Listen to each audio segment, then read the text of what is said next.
Selamat sejahtera Saudara Ming dan Yiqing. Terima kasih kerana meluangkan masa yang amat berharga hari ini untuk perbincangan penting ini. Seperti yang telah kita rancang, kita mempunyai masa yang optimum, iaitu 30 minit yang fokus untuk membincangkan dan menganalisis secara mendalam topik utama kita, iaitu tata krama berbahasa cerminan kepribadian diri di media sosial. Objektif utama sesi strategi kita hari ini adalah jelas dan tersusun. Yang pertama, kita harus mengenal pasti dan mengkategorikan isu-isu utama serta cabaran yang timbul berkaitan tata krama bahasa dalam landscape komunikasi media sosial contemporary. Yang kedua, kita perlu menganalisis dan membincangkan secara terperinci mengapa corak bahasa dan tingkah laku digital ini bukan sekadar luaran, tapi secara langsung dan dapat mencerminkan teras kepribadian dan nilai-nilai diri seseorang. Yang ketiga, kita harus mengumpul dan menyumbang saran beberapa amalan terbaik yang praktikal dan berkesan. Kemudiannya, boleh kita kongsi dan promosikan kepada khalayak yang lebih luas. Adakah rangka kerja dan objektif perbincangan ini jelas dan dipersetujui? Saya setuju. Saya sudah sediakan beberapa isi penting untuk dikongsi nanti. Jelas, saya teruja untuk bincangkan aspek etika dan kesantunan dalam isu ini. Mari kita mulakan. Baik, mari kita teruskan ke fasa 2. Kita akan menganalisis isu ini secara mendalam. Soalan saya, apabila kita berinteraksi di alam maya, adakah kita memakai topeng atau ia sebenarnya mendedahkan wajah sebenar kita? Pada pandangan saya, isu yang paling kritikal dan mendalam yang kini perlu ditangani adalah apa yang pakar psikologi terkenal John Schuller kenali dan definisikan sebagai online disinhibition effect, iaitu kesan penyalupaan dalam talian. Ini merupakan hujah yang kukuh yang berasaskan bukti empirikal yang bermaklumat, mendorong idea fundamental bahawa platform media sosial dan persekitaran digital secara mendadak dan konsisten mendedahkan lapisan-lapisan tersembunyi dalam kepribadian seseorang. Secara khususnya, faktor utama seperti anonymity, iaitu ketidakkenalan mutlak, dan asynchronicity, iaitu interaksi tidak bersemuka, secara kolektif mewujudkan satu persekitaran psikologi yang unik yang mana individu diberi keberanian yang tidak konvensional untuk menzahirkan dan memanifestasikan bahagian-bahagian yang lebih gelap dalam cycle dan kepribadian mereka, termasuk kecenderungan impulsif, tindak balas agresif atau pandangan prejudis yang terpendam. Biasanya, mereka sembunyikan atau sekat dengan ketat dalam interaksi harian mereka di alam nyata. Oleh hal yang demikian, adalah tidak tepat untuk melabelkan media sosial sebagai topeng yang menipu. Sebaliknya, ia lebih berfungsi sebagai serum kebenaran, iaitu truth serum psikologi, di mana bahasa yang digunakan secara kreatif dan tindakan yang dilakukan secara bebas dan tidak terbatas, secara jelas mendedahkan apa yang sememangnya telah berakar umbi dan tersimpan jatuh di dalam lubuk hati dan fikiran individu tersebut. Terima kasih Ong atas penerangan yang sangat jelas. Saya ingin memberi maklum balas yang lebih mendalam tentang idea bahawa media sosial boleh bertindak sebagai cermin atau serum kebenaran yang mendedahkan kepribadian seseorang. Pada pandangan saya, konsep ini sangat relevan jika kita meneliti corak penggunaan media sosial di Malaysia. Apabila kita meneliti gelagat pengguna semasa isu-isu tular, kita dapat melihat bahawa bahasa yang digunakan seringkali jauh daripada nilai murni yang digembleng dalam masyarakat. Sebagai contoh, apabila berlaku tragedi seperti kemalangan jalan raya, banjir atau sebarang isu sosial yang melibatkan tokoh terkenal atau komuniti, ruang komen di platform akan dipenuhi dengan kata-kata yang bersifat ejekan, sindiran, kecaman yang melampau dan kadangkala fitnah. Fenomena ini bukan berlaku secara rawak.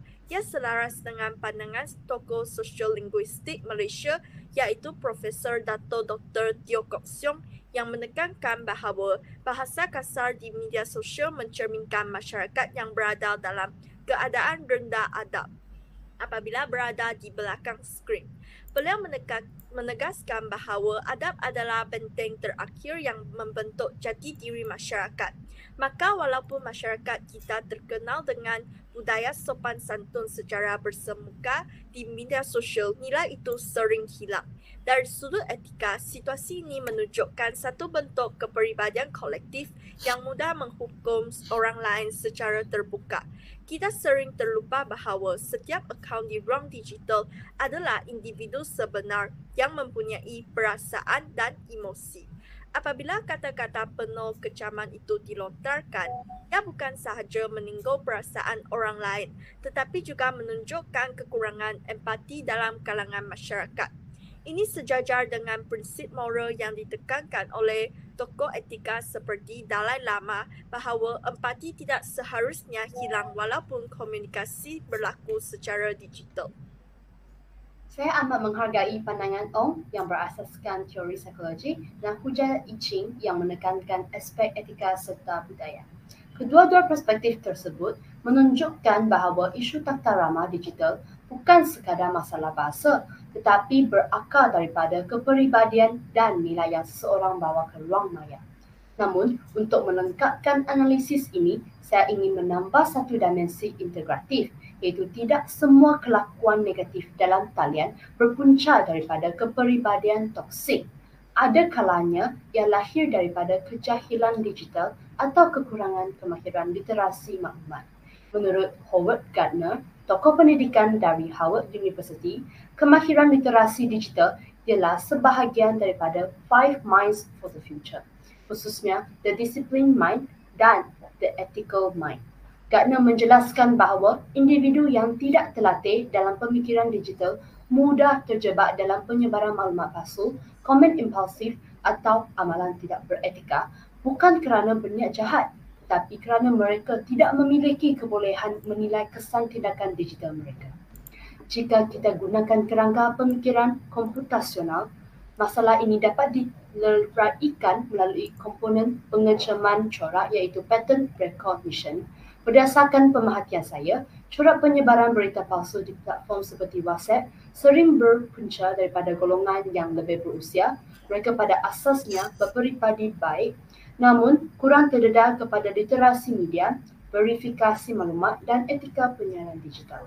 Ini berbeza dengan tingkah laku Fleming atau agresif yang disentuh oleh Ong dan Li, yang memang lebih dekat dengan isu kepribadian dan moral. Justeru, dalam memahami sama ada pengguna memakai topeng digital atau menzahirkan wajah sebenar, kita perlu menggabungkan dua pemboleh ubah penting, iaitu nilai moral individu dan tahap kemahiran digitalnya. Melihat daripada kedua-dua faktor ini secara serentak memberi kita gambaran lebih adil dan menyeluruh. Bukan semua tindakan negatif mencerminkan kerosakan akhlak. Ada yang tercetus daripada kekurangan literasi digital yang boleh diperbaiki melalui pendidikan dan pendedahan. Ini sekaligus menunjukkan bahawa sebahagian daripada penyelesaian terhadap masalah tata ramah bahasa digital harus bermula dengan membina literasi digital yang lebih kokoh dalam masyarakat. Terima kasih saudari Ming dan Yi Ching. Ini adalah satu perbincangan yang amat mendalam, kritikal dan bernilai strategik. Sungguh menarik kerana walaupun pada zahirnya pandangan-pandangan yang diutarakan kelihatan berbeza, namun sebenarnya ia berfungsi sebagai dimensi yang melengkapi untuk membina pemahaman yang holistik mengenai isu ini. Saya akan memimpin perbincangan ini dengan mengintegrasikan ketiga-tiga perspektif ini di bawah satu tesis utama, tata krama bahasa kekal menjadi cerminan kepribadian. Namun, kita perlu faham bahawa konsep kepribadian di ruang cyber adalah entitas yang kompleks dan berlapis. Pendedahan ini berlaku melalui dua praksi integriti yang berbeza. Yang pertama, integriti moral. Ia mendedahkan etika dan niat asal kita, iaitu sama ada kita mempunyai keberanian yang negatif untuk menzahirkan sisi tersembunyi diri kita, atau sama ada kita terperangkap dalam kemerosotan etika kolektif yang dipengaruhi oleh budaya tular. Yang kedua, integriti intelektual. Pada masa yang sama, ia turut mendedahkan tahap kematangan kolektif kita, iaitu sejauh mana kita bertanggungjawab secara rasional untuk menyemak fakta, mengesahkan maklumat dan menilai impak sebelum membuat keputusan untuk berkongsi. Secara ringkas, pilihan bahasa kita dalam talian adalah ujian limus yang mendedahkan sama ada kita gagal dari segi etika niat ataupun gagal dari segi etika tanggungjawab. Adakah sintaksis yang mengintegrasikan aspek moral dan intelektual kepribadian ini diterima? Atau ada sesiapa yang ingin menambah atau menghalusi lagi kerangka ini sebelum kita meneruskan ke langkah seterusnya? Saya setuju dengan integrasi itu, dan jika kita melihat dari perspektif prinsip asas dalam komunikasi berhema, kita boleh mengaitkan idea ini dengan elemen yang saya sebut sebagai abstraksi atau penikalaan dalam pengurusan maklumat. Walaupun platform mungkin berubah dari masa ke masa, sama ada Facebook, Twitter atau TikTok, prinsip kepribadian berhema tetap sama. Ia menekankan satu perkara asas, iaitu jangan menyampaikan sesuatu yang boleh memudaratkan orang lain. Perkongsian kata-kata yang penuh belasisan dan berhati-hati adalah tanda bahawa seseorang menghormati orang lain, menghormati komuniti dan menghormati nilai moral sendiri. Di samping itu, apabila kita menganalisis tata krama bahasa di media sosial dalam konteks Malaysia, ia bukan hanya sekadar isu komunikasi. Ia adalah isu etika, empati, moral dan kepribadian. Media sosial tidak mencipta identiti baru, tetapi ia mendedahkan dengan jelas siapa kita sebenarnya. Kata-kata yang kita tulis menjadi cerminan nilai, akhlak dan integriti diri kita sebagai individu dan sebagai masyarakat. Saya menyokong sepenuhnya sintesis yang telah dikemukakan yang berjaya menggabungkan aspek integriti moral dan integriti intelektual ke dalam satu kerangka yang holistik. Pendekatan ini jelas menekankan bahawa tata rama bahasa di media sosial bukan sahaja mencerminkan nilai etika individu, tetapi juga tahap tanggungjawab intelektual mereka dalam menilai kesahihan maklumat sebelum berkongsi. Dari perspektif saya, kerangka ini diterima dan relevan, namun saya ingin menambah bahawa pemahaman tingkah laku digital juga perlu mengambil kira literasi digital dan kematangan kognitif pengguna. Berdasarkan kajian Dana Bot, diperhalusi dengan memasukkan aspek pendidikan literasi digital supaya pengguna mampu menilai impak perkongsian mereka, mengenal pasti maklumat palsu dan mengamalkan komunikasi yang membina. Kesimpulannya, kerangka ini diterima sebagai asas yang kuat, tetapi dengan penegaan tambahan terhadap literasi digital dan kesedaran kritikal, ia akan menjadi lebih lengkap, praktikal dan sesuai diaplikasikan dalam konteks media sosial Malaysia. Pendekatan ini memastikan bahawa tata rama digital bukan sahaja mencerminkan nilai moral, tetapi juga tahap kewarasan, tanggungjawab dan etika intelektual setiap individu. Terima kasih Saudari Ming En dan Yiqing. Baiklah, kita telah berjaya menganalisis isu ini. Mari kita beralih ke fasa 3. Kita dah lihat masalahnya dari berbagai sudut. Sekarang, mari kita beralih kepada solusi. Apakah amalan terbaik untuk berkomunikasi secara berhemah di media sosial? Mungkin anda boleh mulakan dengan cadangan praktikal. Yang pertama ialah amalkan jeda, the pause. Sebelum post, komen atau share, berhenti sejenak dan tanya diri, adakah ini benar, perlu dan memberi kebaikan? Ini membantu mengelakkan perkongsian impulsif dan membina tabiat berfikir secara kritikal. Yang kedua, setuju untuk tidak bersetuju, iaitu agree to disagree. Bersaing pendapat tanpa menyerang peribadi. Contohnya, saya faham pandangan anda, tetapi saya ada perspektif berbeza. Ia mengekalkan dialog yang profesional dan membina. Yang ketiga ialah tegur secara peribadi, iaitu DM atau PM. Jika rakan melakukan kesilapan, tegurlah secara peribadi. Ini menunjukkan kematangan, empati dan mengelakkan konflik terbuka sekaligus membina budaya komunikasi yang hormat. Pertama, saya ingin menekankan prinsip emas iaitu The Golden Rule yang mengatakan lakukan kepada orang lain seperti mana kamu mahu mereka lakukan kepada kamu.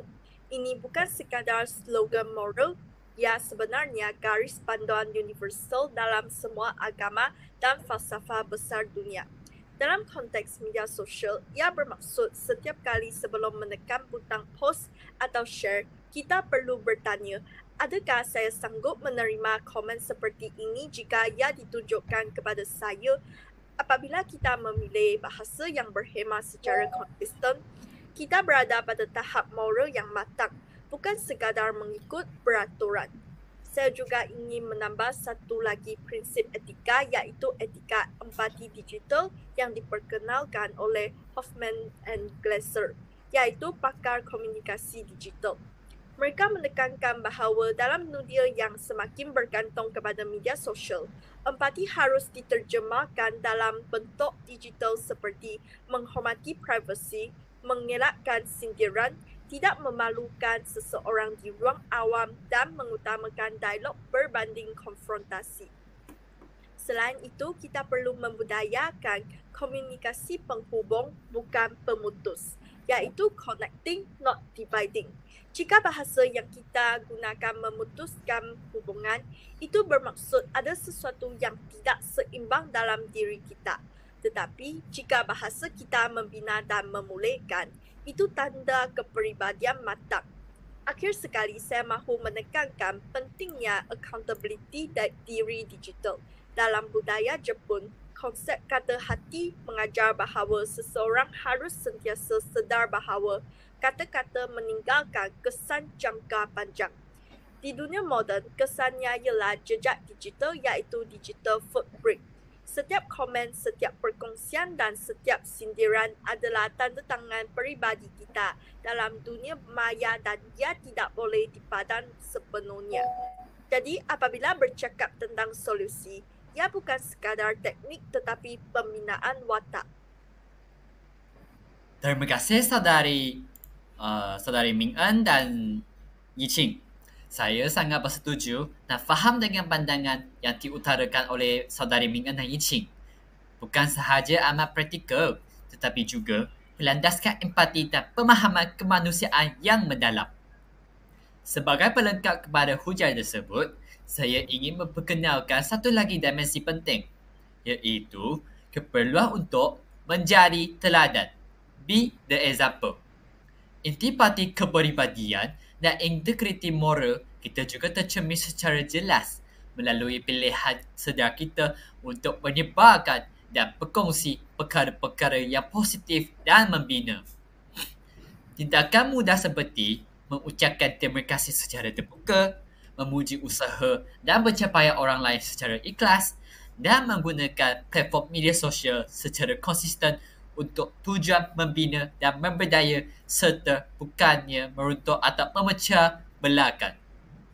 Kesemuanya merupakan strategi interaksi praktikal yang berkesan.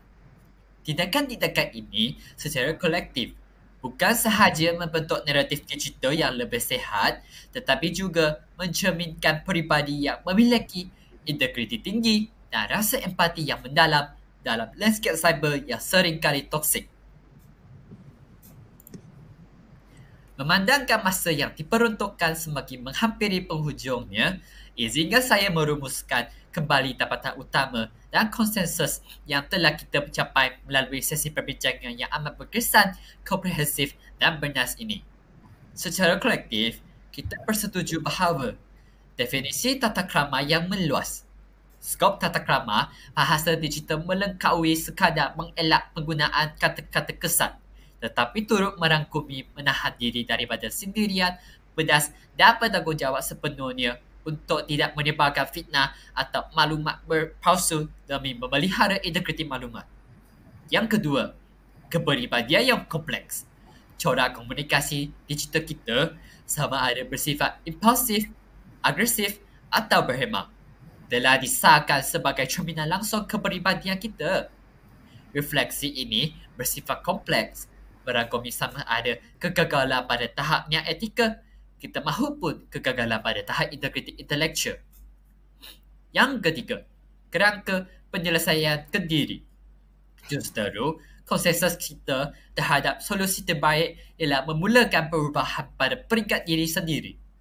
Ini melibatkan amalan disiplin seperti jeda, refleksi sebelum bertindak, mengaplikasikan prinsip emas, layani orang lain seperti mana kita ingin dilayan, serta membuat pilihan sedar untuk sentiasa menjadi model dan teladan yang positif di ruang cyber. Dengan rumusan ini, adakah saudari Ming dan Yiqing mempunyai sebarang penambahan, ulasan akhir atau nota penutup yang ingin dikongsikan sebelum kita menangguhkan sesi ini? Saya bersetuju dengan rumusan yang telah dikendalikan oleh Ong.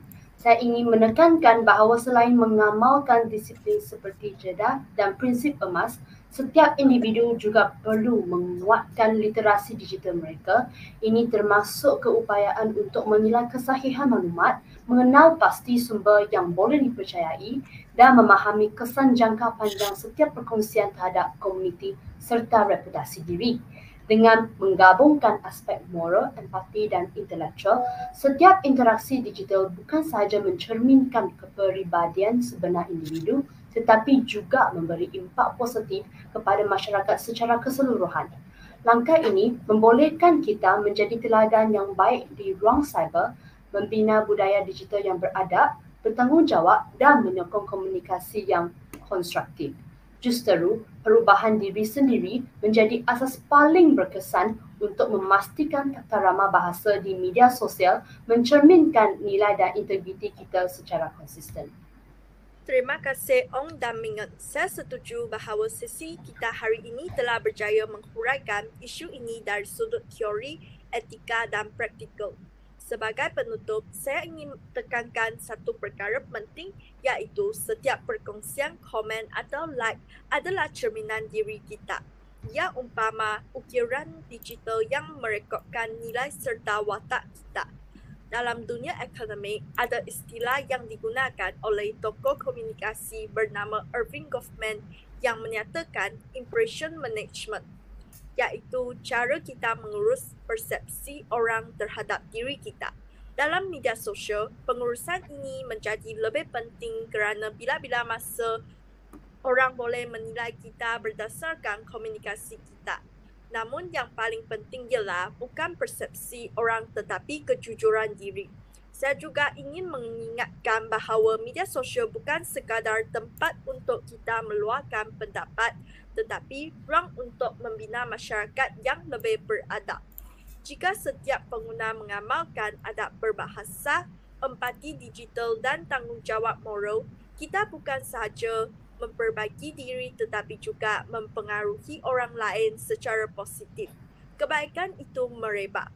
Sebagai kata akhir, saya ingin memetik pesan tokoh besar Melayu iaitu Zabah yang menyatakan bahawa budi bahasa ialah cermin budi pekerti. Pada zaman kita, budi bahasa itu muncul melalui tulisan digital. Maka jagalah ia sebaik mungkin. Terima kasih sekali lagi kepada saudari Ming dan Yiqing atas pandangan yang bernas dan komitmen untuk berkomunikasi secara berhemah. Sesi ini selesai. Terima kasih semua.